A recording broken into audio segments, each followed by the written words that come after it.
Yo fams, it's Blake Melvin. I'm here with my guy Sap, and this is Cozy Corner episode 3. Before we jump into it, Sap, introduce yourself. All right, my name's SapLife. Sap stands for Starving Art of Poetry. I'm a part of a team called Four Bros Podcast.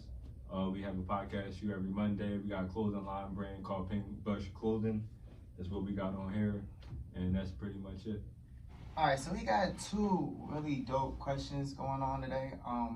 This first question came from one of my Instagram followers, and it was, where's the line or what's the difference between renovation and gentrification?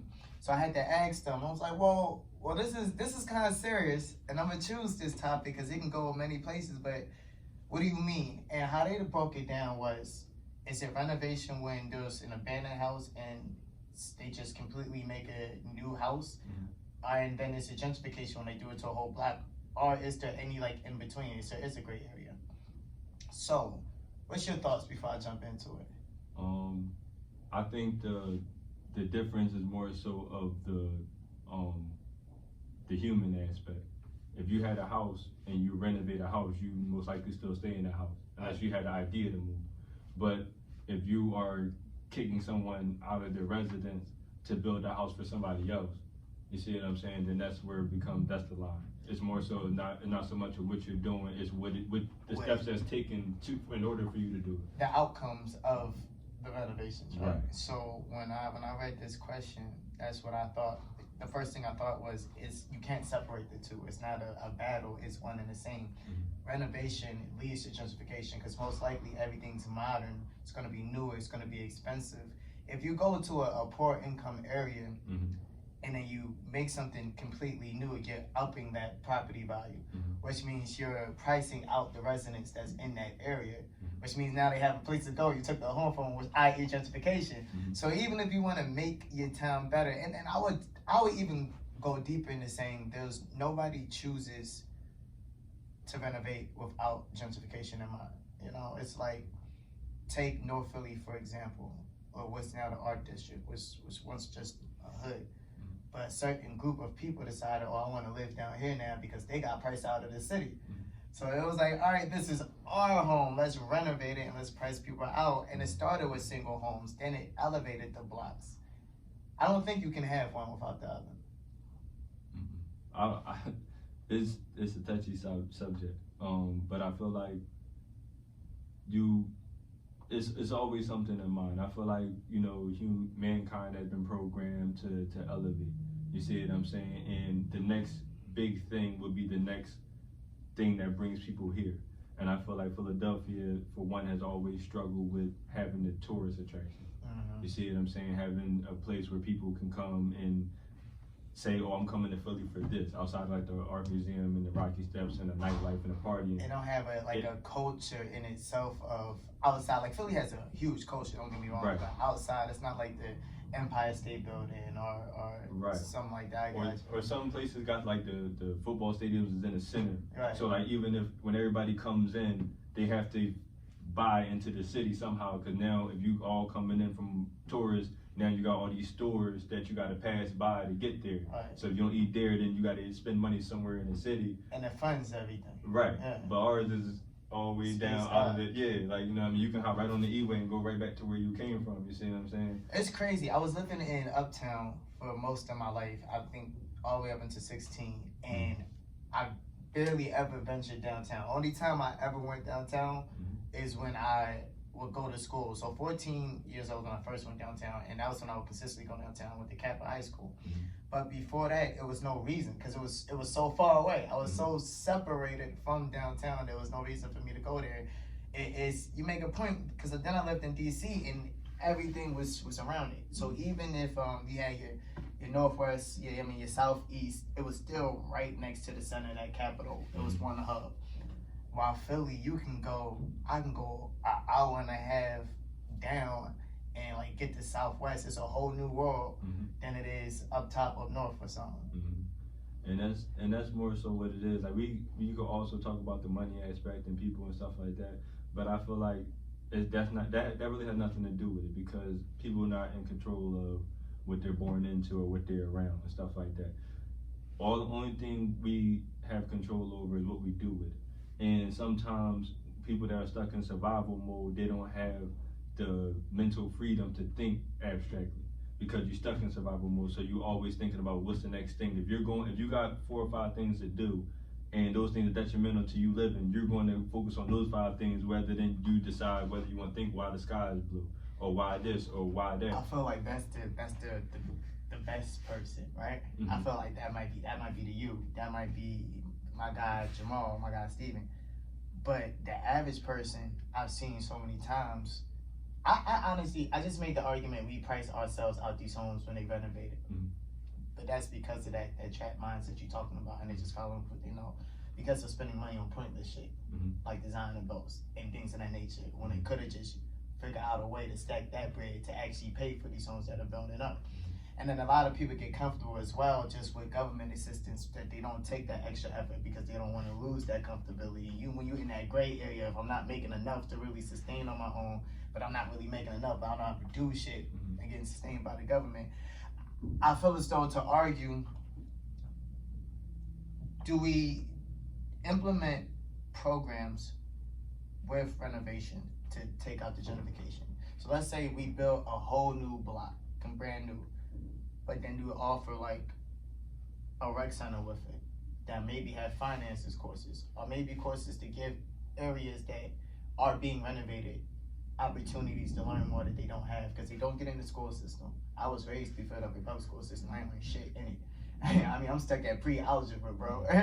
So you won't learn nothing there, and you don't learn nothing from prior behavior because you're living in these generational curses of failing.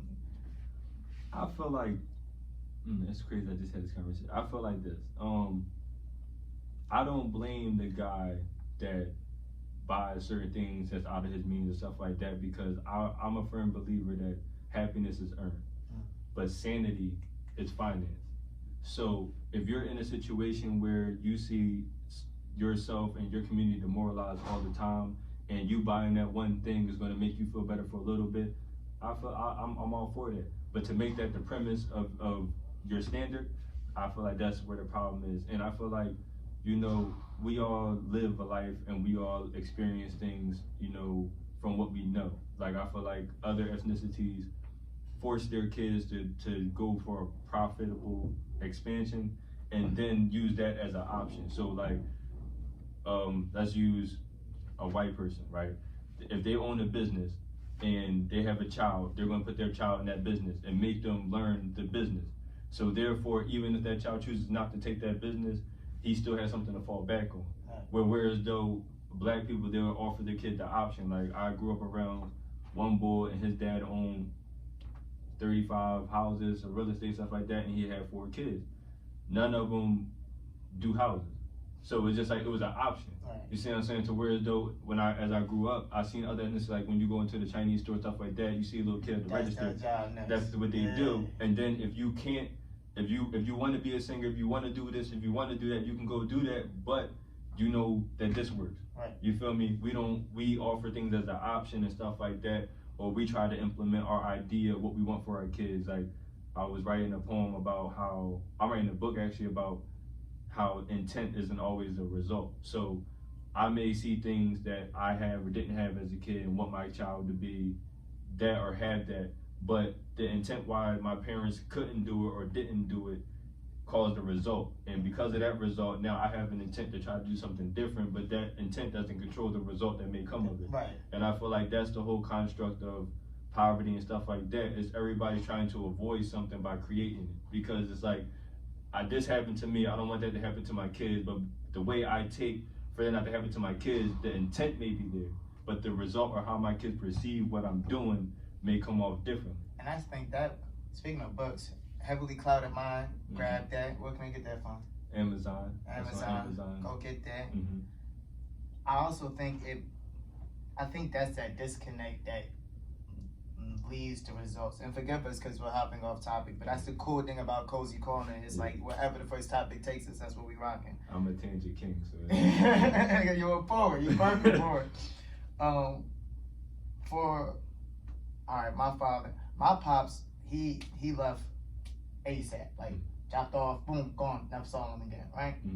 never had no bitterness to him, never saying like, oh, I'm never gonna leave my kids. Like, I mean, not gonna worry if I ever have kids.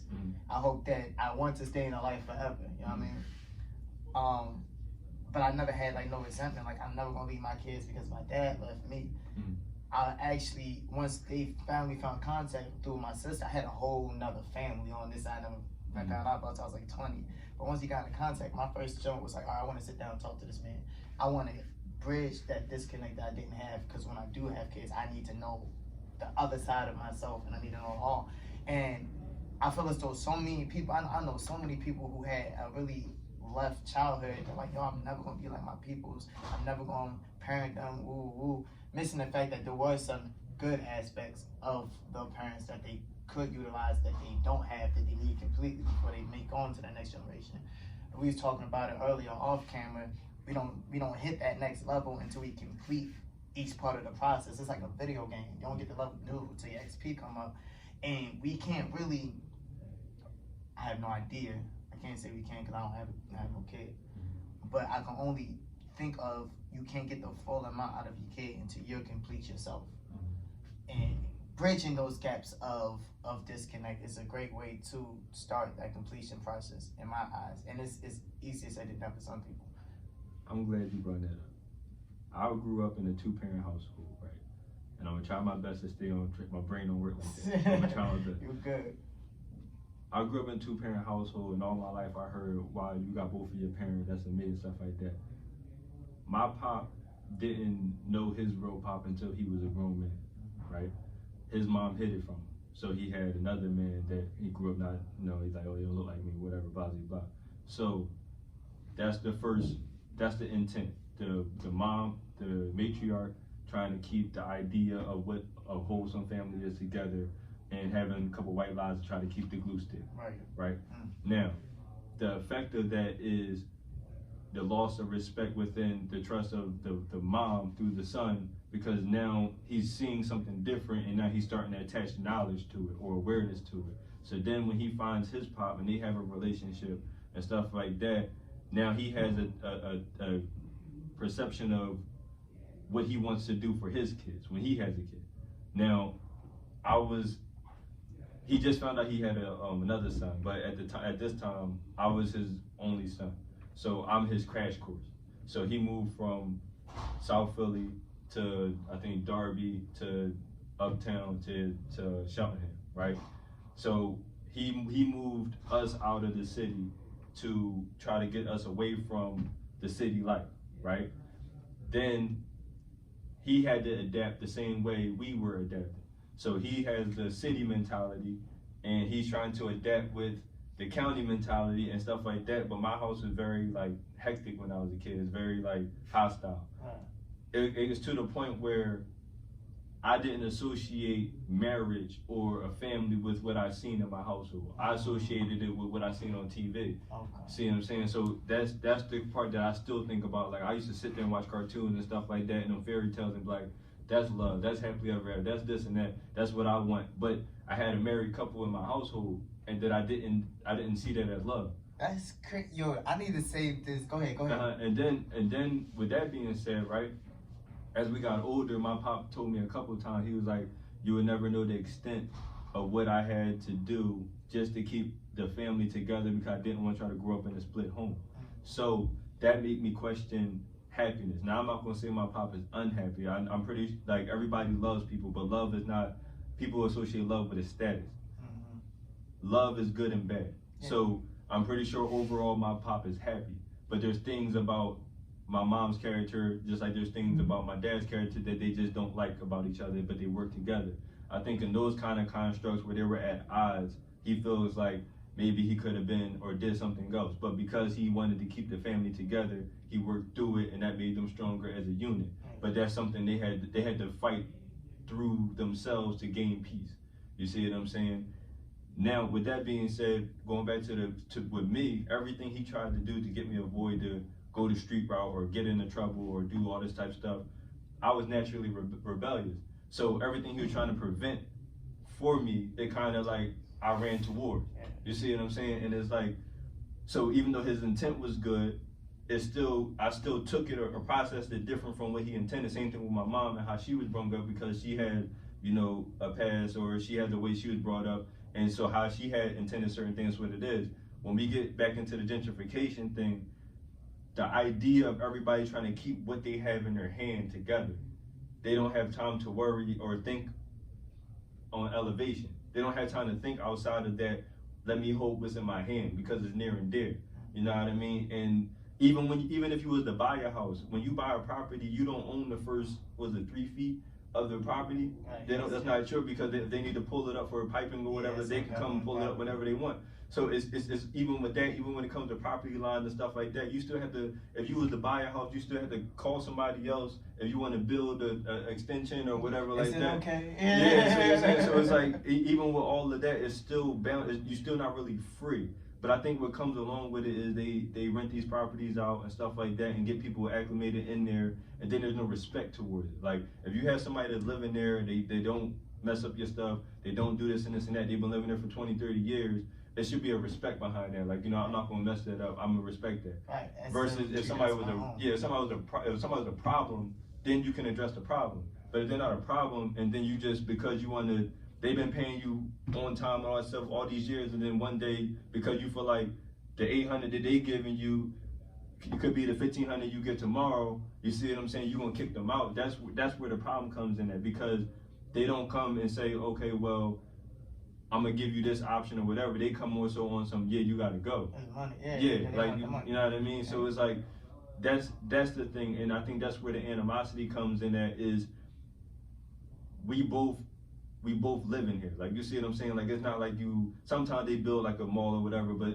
sometimes they just tear the house down, build a new house up, and put a new family in it. You see what I'm saying? So it's like, well, what's different between them living there and me living there? And I was here, my family's here, this and this and that. Like, some of them houses be passed down. You know what I mean? Like, they're rented, like, you know, grandma there, she passed away, but add this daughter name on the lease, whatever, keep going. Just keep it in the family. You see what I'm saying? So it's like, that be the thing, and they haven't got to the point where they can think outside of that. Like, a lot of people that I know, they're the first to do things. Like, they didn't come from wealth, they didn't come from that, but they're trying to work towards creating it for their kids and stuff like that. So we don't have, at most, we can become rich, but we don't have wealth, because wealth is established over time. It's generation, right? So we're on the come up to try to establish that, but then it's kind of like we can't really get there, you know what I mean? Because I know people that use the system or whatever like that to get ahead, you know what I mean? Like, okay, well, I'm gonna go to school, I'm gonna do this, I'm gonna do that, and then once they get there, then they good.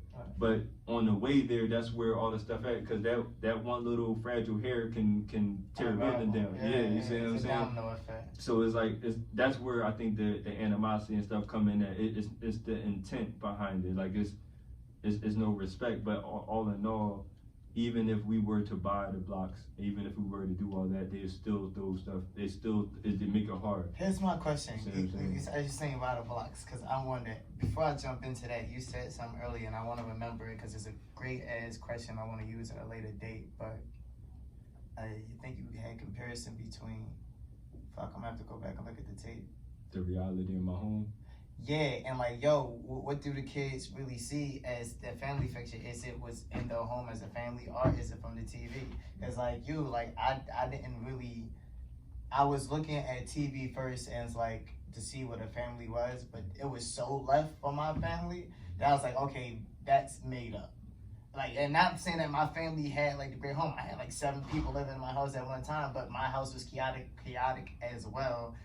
But I took that as the norm, and seeing the norm was unnormal to me. So I want to try to bridge that question, but let's jump back into it. Let's say we buy all the blocks, right? Would gentrification be a problem if we just had wealthier blacks moving? Because right now I feel like the main issue is like, all right, we kick out a certain type of group to add another group in this area, this home that has been of the first group for, like you said, 20 plus years. Mm-hmm. But now, over a whim, just because times are changing, we're letting another group get in. Mm-hmm. What if it was us? What if it was just wealthier status of us who went back in? Would that be still a problem? You're still kicking out another group. Mm-hmm. You're still replacing them, but you're just replacing them with the same background, the same color. Would that be still an issue? No, Okay. I feel like it's not it wouldn't be an issue because I don't see how that can't happen right now.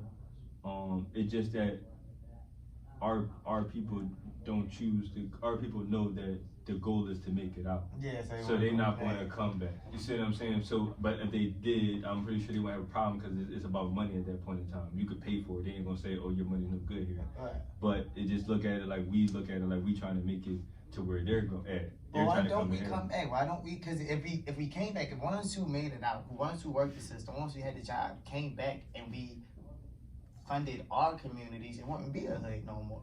That's a different construct because I feel like it's a different mentality. Like that's humble versus acceptance. Mm-hmm. You see what I'm saying?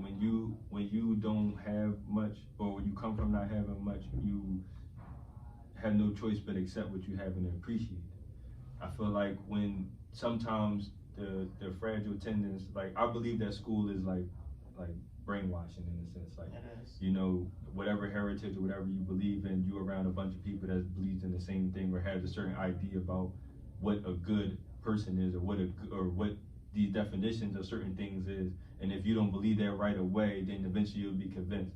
So with that being said, if I'm African American and I go up through the ranks, what of myself do I have to sacrifice?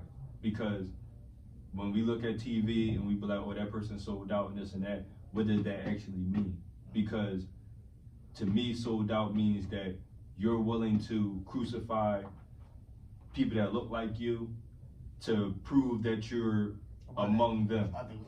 Another group, yeah. So like, you know, like the black judge that was hanging black people and all that type of stuff. And that's like selling out, because now you're saying, oh, you do, that's what y'all do, I can do it too. Yeah. I want to be a part. So it's like the aggressive black cop. You ever run into one of them who has the white partner and he's just doing the most? Yeah. So it's like a lot of the times for like when I see certain people or like, you know, pay attention to just how they like, cause I listen, like I'm very quiet and stuff like that. Sometimes I feel like my introvertedness is a negative, because I'll go somewhere and I just watch everybody interact and stuff like that. But sometimes when I be seeing people and I used to be like, oh, well, that person talks proper, or that person that I try not to associate that, because how you talk is just how you talk. It's more so of what you're willing to accept or what you're willing to object to when it comes to certain things.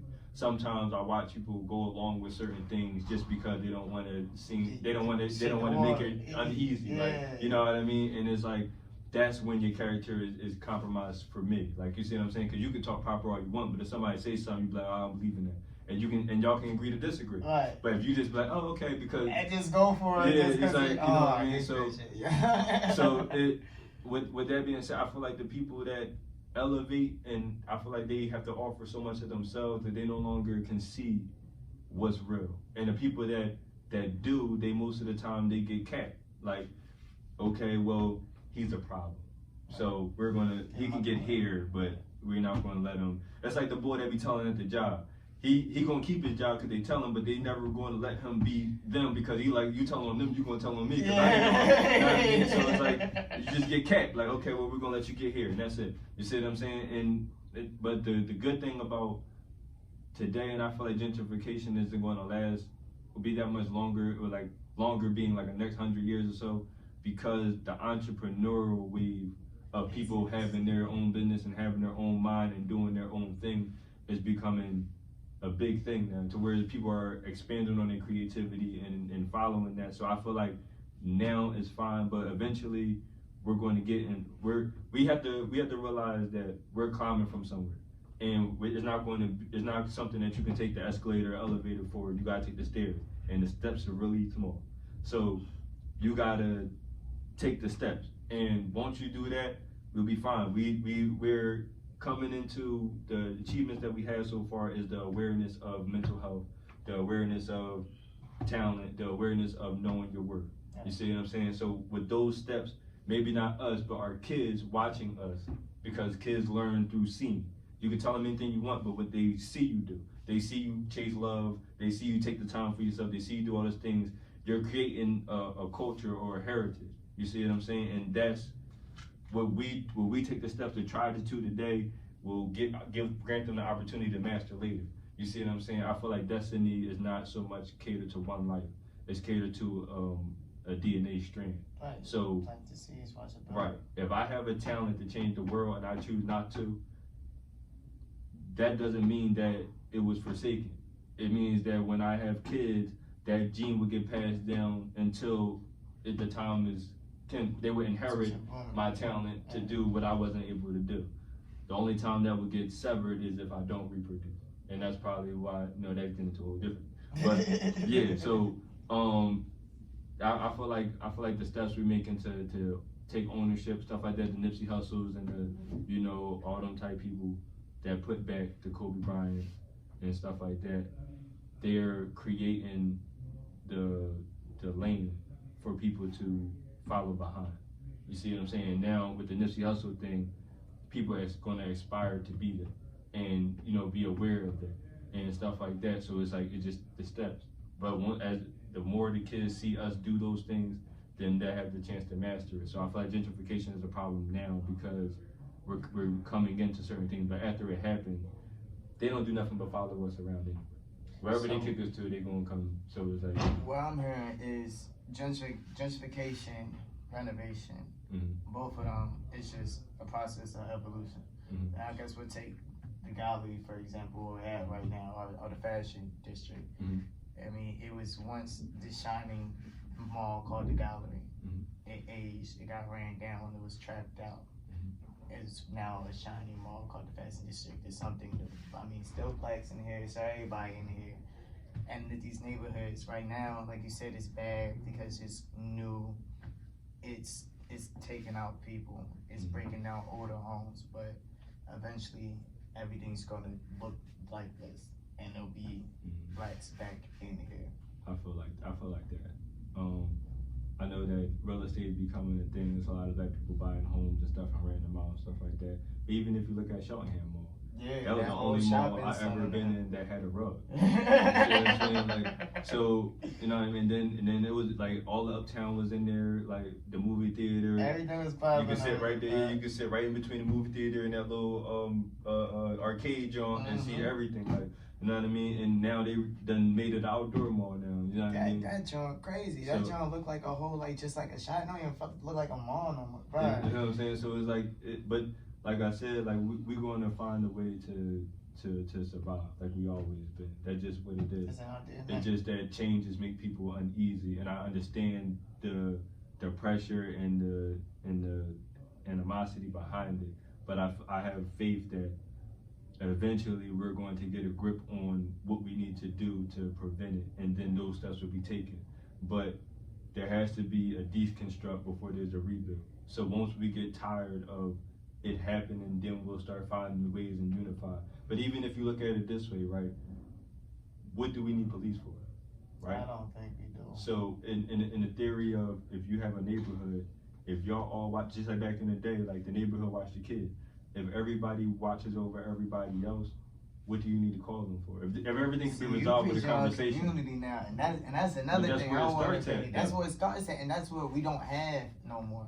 That I really see, not just even in the black culture, I just really see that community aspect anywhere I'm at, and I'm all over. At least Philly, I'm all over, and it's hard. There are some places that have it, and you see the kids. You just see everybody in these different areas that actually build up community, and it's just a common aura as soon as you step in. But when you see when you go to these places though, they don't see race though. They don't. That's the crazy part. They look at it like you from my block. Like, whatever we going through it together. And that's another thing about why we strong, because we struggle together.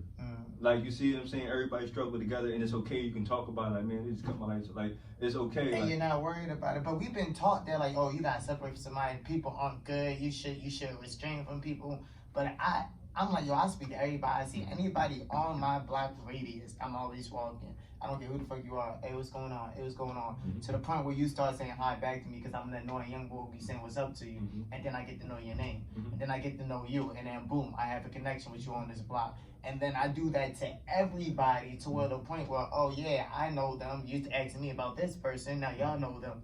And you're bridging that. But I feel like we're so... Just be so anti when it comes to people. At least everybody I bump into for the most part. Cause I be seeing young people speak.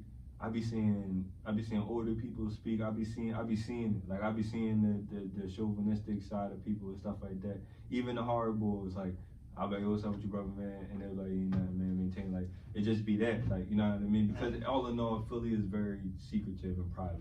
All they worry about is you worry about me or not? if I can go, like, you know what I mean? If you like, yo, what's up? And they like, all right, he ain't worried about me. I'm good, yeah, don't worry. I didn't walk down blocks and stuff like that, group people, one corner, that corner. I gotta go through it. So, what's up, gentlemen? You see what I'm saying? They gon' it fuck them up at first because they like, gentlemen. You know what I mean? But with that being said, it'd be like, I mean, I ain't doing nothing. I'm walking, I gotta get through y'all, so I might as well speak.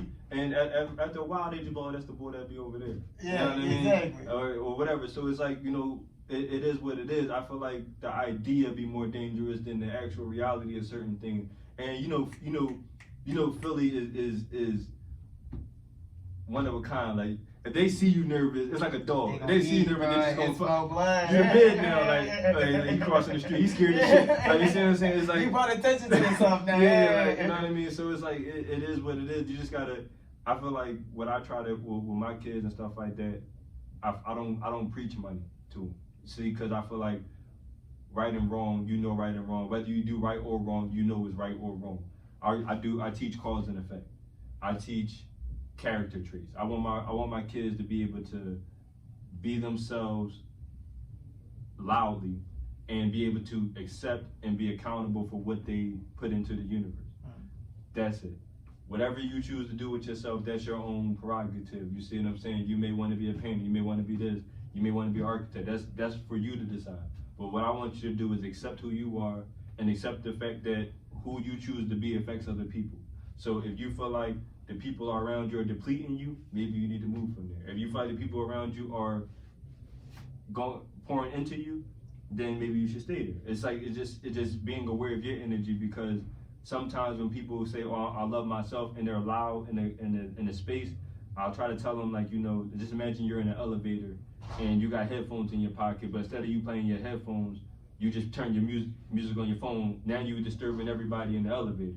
So your energy is the same way. If you're so loud that you're disturbing everybody else, you're being selfish. Because respect is, I'm allow you to be yourself because you're allowing me to be mine.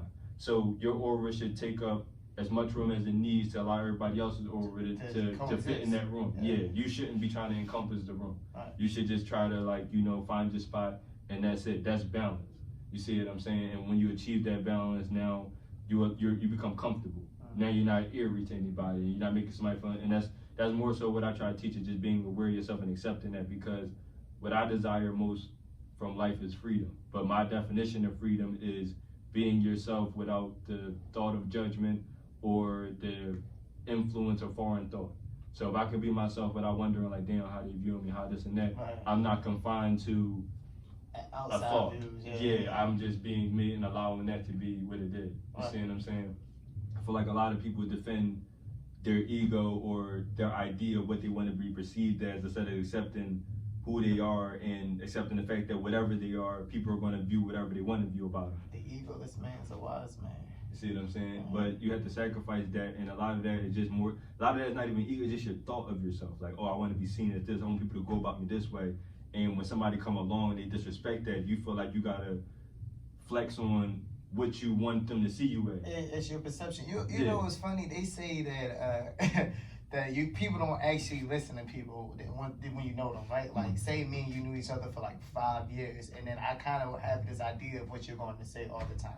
And it's when you completely go against your norm of what you would say is when you're catching my attention. It's when it's like, oh, wait, what are you talking about again? Actually, because now I'm paying attention to you. I feel so that's how certain people might feel when somebody attacks their perception of them. Like, somebody can feel like, oh, they really badass.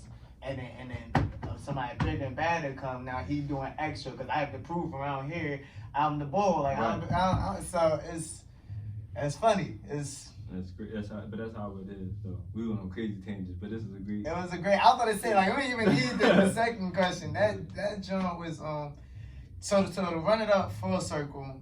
And before we end this, John, shout out your gram, all that one more time for me. My Instagram is SapLife, SAP__LIFE. I'm an author of a book called Heaven's Clouded Mind, available on Amazon. If you watch 85 South Show, it was on the Philly show. This is the brand, clothing brand, Penbrush Clothing. You can follow that too. Four Bros Podcast. We have a show every Monday. It's on SoundCloud. It's the number 4 Bros Podcast. If you follow my page, it's all in the description, and you see me posted in my story every day, or you see it in pictures and stuff like that. And I appreciate you for your time. So to wrap it up, again, man, shout out to Master Shaw Nails for the question we did was gentrification versus renovation. And honestly, I'm at the point right now where let's just wait and see. I don't want to do a compare and contrast. Let's just see if it's progression all in all.